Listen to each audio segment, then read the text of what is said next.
Salam değerli izləyicilər, hər birinizin hər vaxtınız xeyir, hər birinizi xoş gördük. Bax, qırmızı bax belə bir angusumuz var.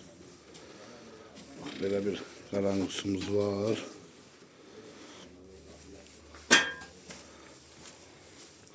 Belə bir qırmızı angusumuz var. Belə bir mələzimiz var. Belə bir qarangusumuz var.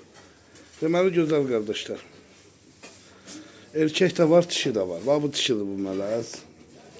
Qiymətləri 700'den 1000 manata kimi. Buna baxın, görün nə gözəldir.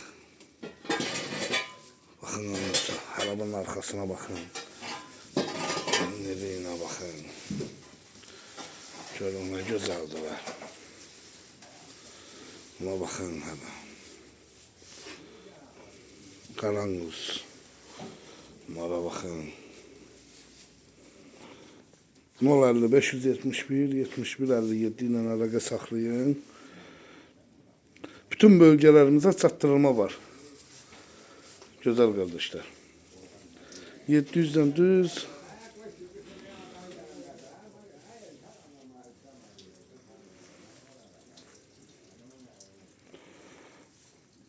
Görün nə gözəldir.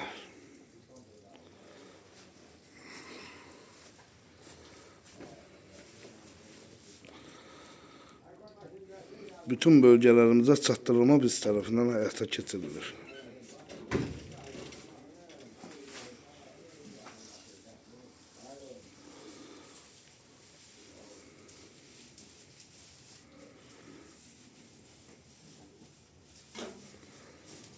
...13 tane buzoyumuz var.